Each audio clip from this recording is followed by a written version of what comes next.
Assalamualaikum warahmatullahi wabarakatuh. Selamat berjumpa kembali dengan saya dalam pembelajaran fisika. Kali ini, di video ini kita akan belajar tentang kinematika gerak. Kalau pada pertemuan yang lalu kita sudah belajar tentang besaran dan satuan, maka dalam hal ini kita akan belajar tentang kinematika gerak, yaitu adalah mempelajari tentang gerak tanpa kita itu harus tahu sebabnya suatu benda bergerak itu apa gitu ya.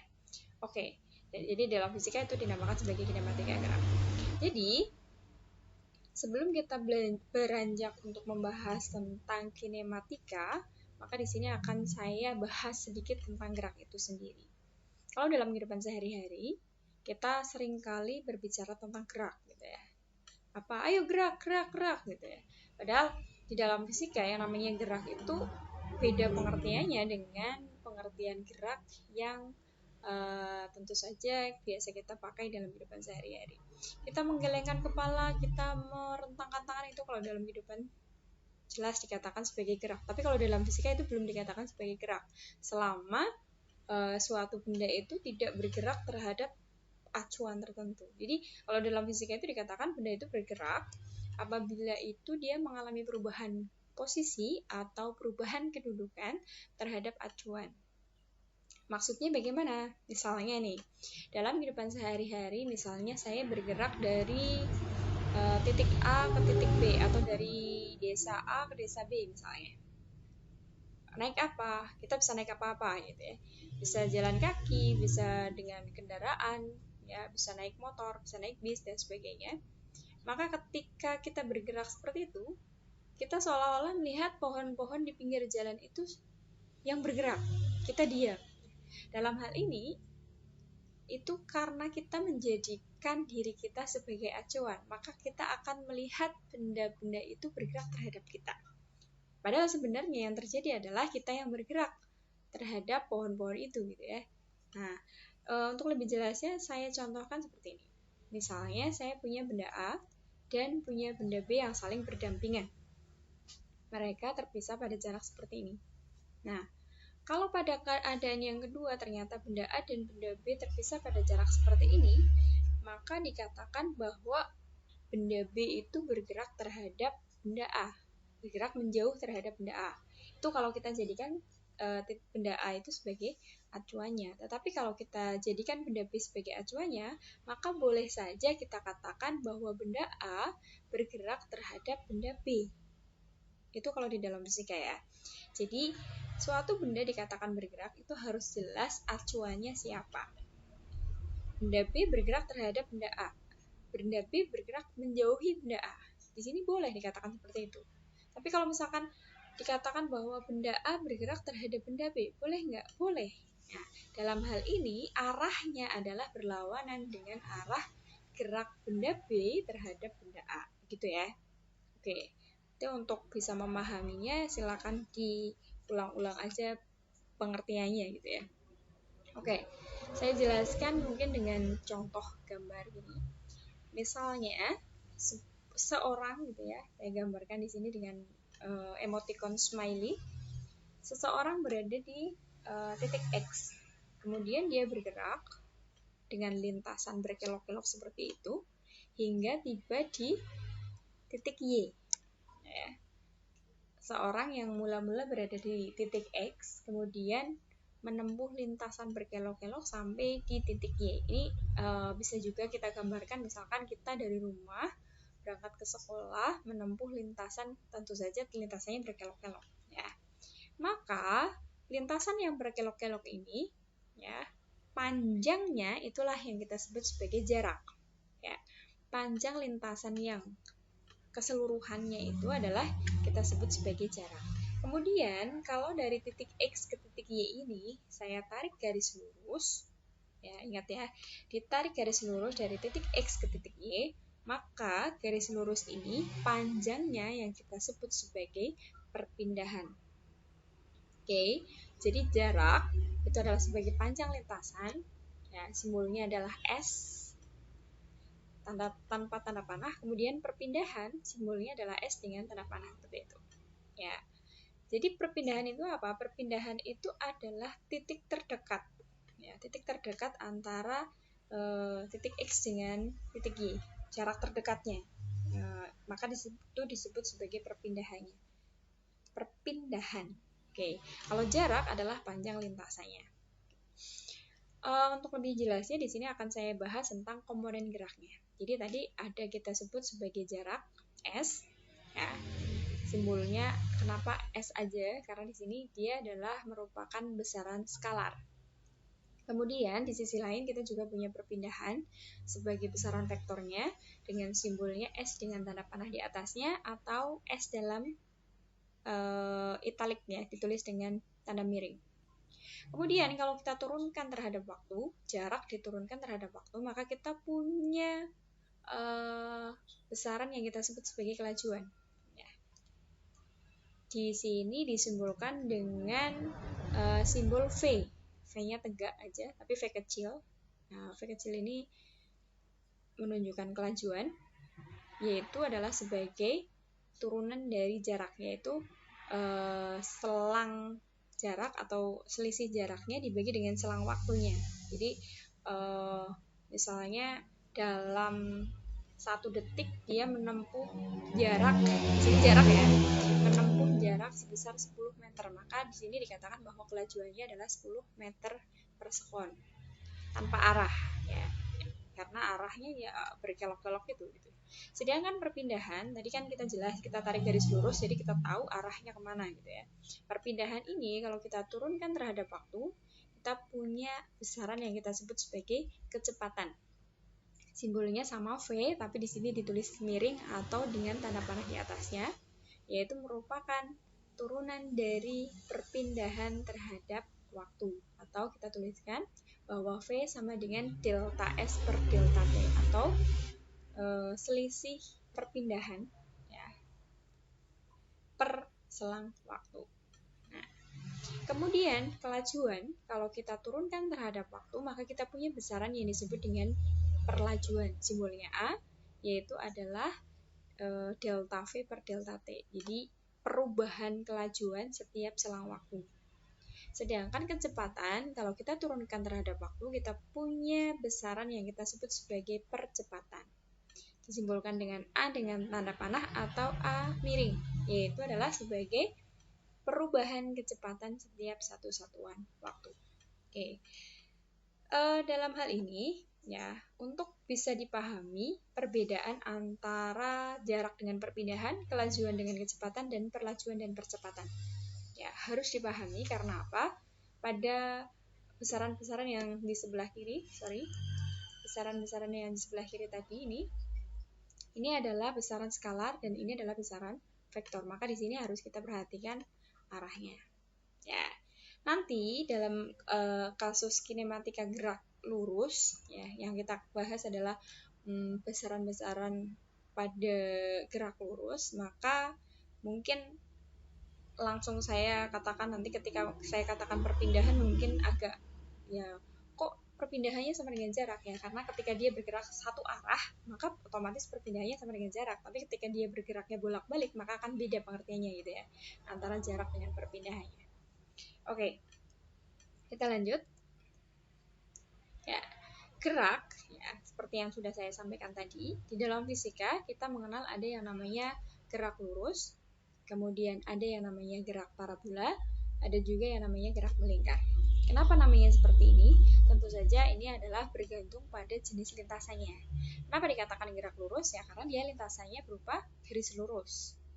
Kenapa juga dikatakan sebagai gerak parabola? Karena bendanya bergerak dengan lintasan berbentuk parabola. Begitu pula ketika dia disebut sebagai gerak melingkar. Kenapa? Karena dia bergerak dengan lintasan berbentuk lingkaran. Oke. Untuk gerak lurus, kita mengenal ada yang namanya gerak lurus beraturan atau kita sebut sebagai GLB. Kemudian ada juga yang kita sebut sebagai gerak lurus berubah beraturan atau nanti akan kita singkat dengan GLBB. Ya, gerak lurus berubah beraturan ini itu juga dibedakan, ada yang namanya gerak jatuh bebas atau kita singkat dengan GJB. Kemudian ada juga yang namanya gerak vertikal ke atas atau GVA. dan ada juga yang namanya gerak vertikal ke bawah atau kita sebut dengan GVB. Oke. Yang pertama, akan kita bahas dulu tentang gerak lurus beraturan. Kenapa namanya gerak lurus beraturan? Gerak lurus, jelas tadi dikatakan bahwa gerak ini adalah gerak yang mempunyai lintasan berupa garis lurus. Kemudian apa yang membuatnya beraturan? Oke, akan saya gambarkan dengan keadaan seperti ini. Sebuah benda ya, mula-mula berada di titik A, kemudian dia bergerak dengan kecepatan tertentu sehingga dia berada di titik B seperti ini. Nah, ketika kita tarik garis antara titik A dengan titik B, ini boleh kita sebut sebagai jarak, boleh juga kita sebut sebagai perpindahannya ya, karena dia hanya bergerak satu arah dari A ke B gitu ya. Maka jaraknya sama dengan perpindahannya. Maka di sini jaraknya atau perpindahannya adalah sebesar S. Dan selang waktu yang ditempuh adalah sebesar T. Jika kecepatan di titik A sama dengan kecepatan di titik B, atau dengan kata lain bahwa benda yang bergerak tersebut adalah bergerak dengan kecepatan konstan atau tetap, yaitu sebesar V, maka inilah yang kita sebut sebagai benda mengalami gerak lurus beraturan atau GLB. Oke, maka berlaku ya V sama dengan S per T. Tadi dikatakan bahwa kecepatan itu adalah perubahan kedudukan tadi ya, setiap selang waktu tertentu. Di sini kita tuliskan V sama dengan S per T karena perubahan kedudukannya adalah sejauh S dalam selang waktu T. Atau ya kita akan punya bahwa jaraknya atau perpindahannya di sini adalah sebesar V kali T. Seperti itu. Jadi untuk gerak lurus beraturan berlaku hubungan V sama dengan S per T sehingga S sama dengan V kali T. Kalau sebelum ini dia sudah menempuh perpindahan sebesar S0, maka kita akan punya S totalnya itu sebesar S0 ditambah V kali T. Seperti itu. Oke. Saya rasa cukup untuk bisa dipahami. Saya contohkan sebuah kendaraan bergerak lurus dengan kecepatan 10 meter per sekon selama 5 detik. Berapa jarak yang ditempuh oleh kendaraan tersebut? Oke. Jadi di sini kalau kita tuliskan ya, kalau kita lihat di situ kecepatannya adalah 5 meter per sekon selama 5 detik. Berarti kita punya bahwa V-nya adalah 10 meter per sekon. Dan kita punya T-nya adalah 5 detik atau 5 sekon. Kalau ditanya berapa jarak yang ditempuh, sebenarnya sama aja berapakah perpindahannya, maka boleh langsung kita hitung S sama dengan V kali T, yaitu sebesar 10 kali 5 atau nilainya sama dengan 50 meter. Dah, itu selesai. Jadi sesederhana itu ya untuk kasus GLB. Kemudian kalau kita tampilkan dalam grafik VT, maka kita tuliskan seperti ini. Ini untuk garis yang mendatar adalah untuk menunjukkan waktu dalam sekon. Kemudian untuk vertikalnya adalah untuk menunjukkan kecepatan dalam meter per sekon. Maka kalau kita tampilkan pada detik pertama sampai dengan detik kelima, dia punya kecepatan tetap yaitu sebesar 10 meter per detik. Ini 10 meter per sekon sampai dengan detik kelima. Sehingga grafiknya seperti ini. Ini sebenarnya sama aja kalau kita tuliskan jaraknya itu adalah sama dengan luas daerah di bawah grafik ini. Bahwa S-nya sama dengan ini V kali T seperti ini. Kemudian kalau kita lanjutkan untuk gerak lurus berubah beraturan. Apa bedanya antara gerak lurus beraturan dengan gerak lurus berubah beraturan? Jadi sama aja ya, geraknya adalah berupa gerak yang lintasannya berupa garis lurus. Kemudian dari titik A dia bergerak ke titik B. Ya. Bedanya dengan gerak lurus beraturan atau GLB adalah bahwa dalam hal ini dia mengalami perubahan kecepatan dari titik A ke titik B. atau kecepatan di titik A tidak sama dengan kecepatan di titik B. Ya, sehingga dikatakan bahwa kecepatan awalnya tidak sama dengan kecepatan akhir. Ya, karena itu di sini geraknya bukan gerak lurus beraturan, melainkan gerak lurus berubah beraturan. Apanya yang berubah? Yaitu A-nya, delta V per delta T-nya. Berubah dengan perubahan yang tetap, atau kita katakan bahwa dia mengalami gerak lurus berubah beraturan.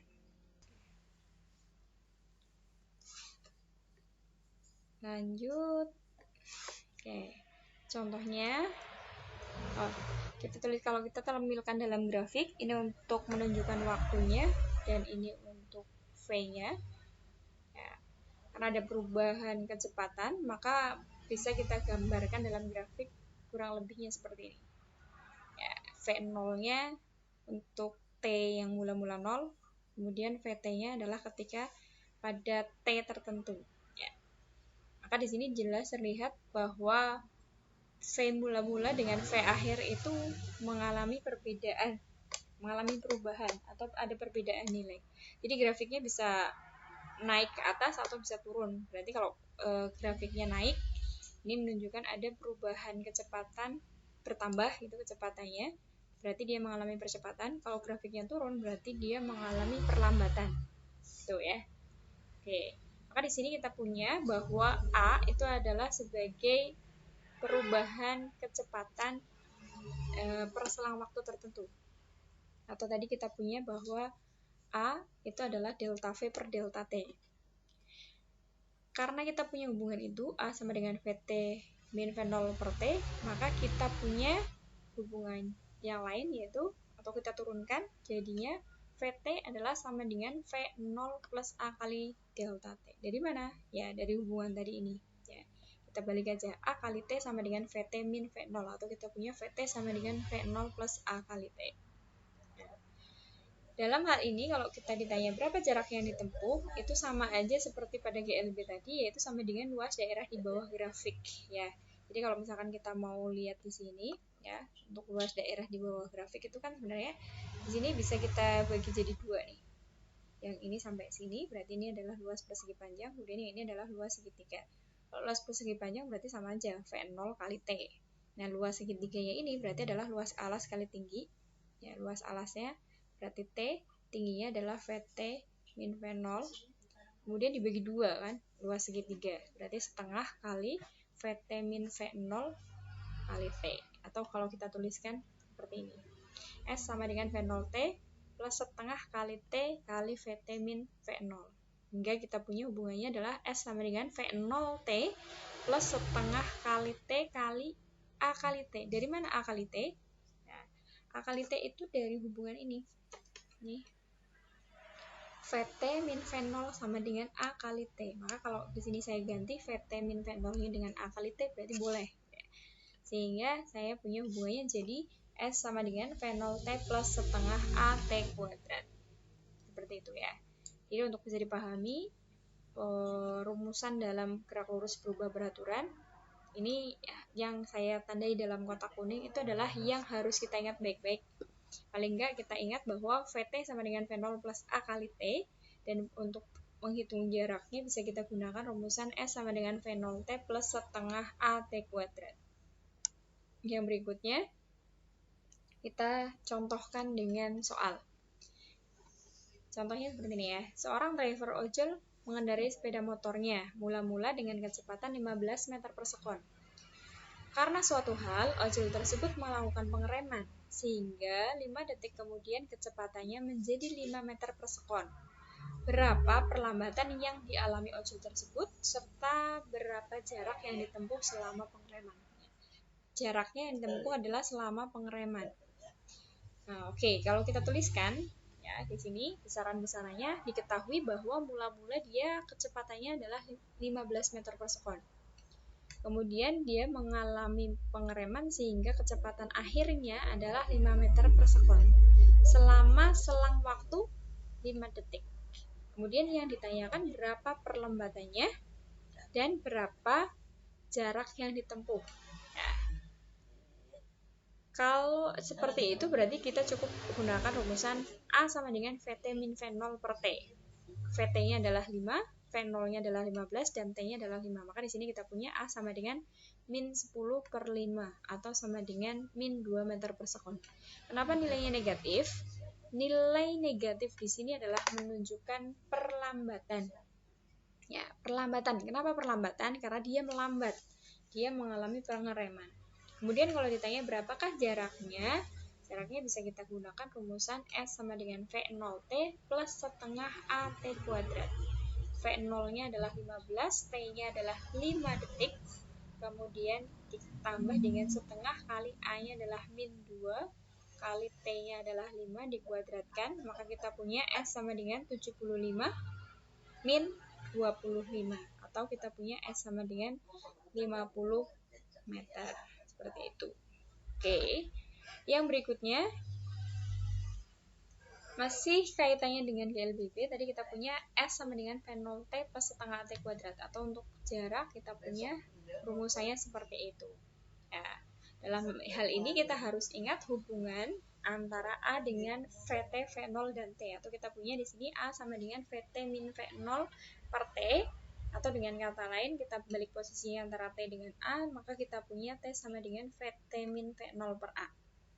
Nah, kalau di sini kita akan substitusikan T-nya dengan VT min V0 per A, maka saya punya rumusannya jadi S sama dengan V0 dikalikan dengan VT min V0 per A plus setengah A kali VT min V0 per A dikuadratkan. Sehingga di sini kita punya S sama dengan V0 kali VT min V0 per A plus setengah kali VT min V0 per A kali VT min V0. Kenapa bisa seperti itu? Ya, karena kita kalikan yang ini ya, yang terakhir. Yang terakhir ini kita kalikan antara A dengan VT min V0 per A, sehingga salah satu A-nya dihilangkan.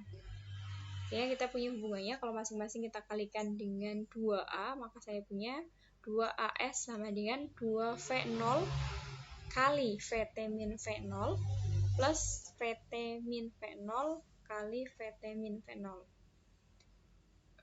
Oke, ini secara matematis tahu ya. Hingga kita punya 2AS sama dengan 2 kali VT V0 min V0 kuadrat ditambah VT kuadrat min 2 VT V0 plus V0 kuadrat. Sehingga kita punya 2AS sama dengan 2 VT V0 min 2 V0 kuadrat plus VT kuadrat min 2 VT V0 plus V0 kuadrat. Atau kita punya di sini 2AS sama dengan VT kuadrat min V0 kuadrat. Dari mana? Ya, di sini jelas. Ini ya, 2 VT V0 dengan min 2 VT V0 berarti saling menghilangkan. Kemudian di sini min 2 V0 kuadrat plus V0 kuadrat berarti min V0 kuadrat. Sehingga kita punya 2S sama dengan VT kuadrat min V0 kuadrat. Atau boleh juga kita tuliskan S sama dengan VT kuadrat min V0 kuadrat per 2A. Untuk contohnya, kita punya sebuah kendaraan bergerak dengan kecepatan 20 meter per sekon. Tiba-tiba lampu lalu lintas berubah menjadi merah, sehingga sang pengendara kendaraan tersebut langsung melakukan pengereman dengan perlambatan 4 meter per sekon kuadrat, hingga berhenti tepat di depan lampu merah. Pada jarak berapakah sang pengendara kendaraan tersebut melihat lampu berubah menjadi merah? Oke, jadi di sini kita punya kecepatan awal, kemudian perlambatan, dan kecepatan akhir. Kecepatan akhirnya berapa? Karena dia berhenti, berarti kecepatan akhirnya adalah 0. Atau kita tuliskan di sini, V0-nya sama dengan 20 meter per sekon, A-nya min 4 meter per sekon kuadrat. Ingat ya, karena perlambatan maka nilainya negatif. Kemudian V0-nya adalah 0. Pada jarak berapakah sang pengendara kendaraan melihat lampu berubah menjadi merah, atau pada jarak berapakah dia mulai pengereman? Sama aja pertanyaannya seperti itu. Ditanyakan berarti S-nya ya, di sini kita bisa gunakan rumusan langsung aja VT kuadrat min V0 kuadrat sama dengan 2AS. Maka tinggal kita masukkan, Di sini berarti saya kurang teliti, ini mohon maaf. Ini harusnya bukan V0 tapi ini VT ya. Jadi V0-nya adalah 20 meter per sekon, A-nya min 4 meter per sekon kuadrat, dan VT-nya adalah 0. Tinggal kita masukkan dalam persamaan yang bawah, VT-nya adalah 0, berarti 0 kuadrat, min V0-nya adalah 20 dikuadratkan, sama dengan 2 kali A-nya min 4 kali S. Sehingga kita punya min 400 sama dengan min 8S, atau S-nya sama dengan 50 meter. Seperti itu penjelasan dari saya untuk materi tentang kinematika gerak. Dalam hal ini yang saya jelaskan baru mengenai GLB dan GLBB. Untuk penjelasan yang lain akan saya lanjutkan pada video selanjutnya. Terima kasih atas perhatiannya. Assalamualaikum warahmatullahi wabarakatuh.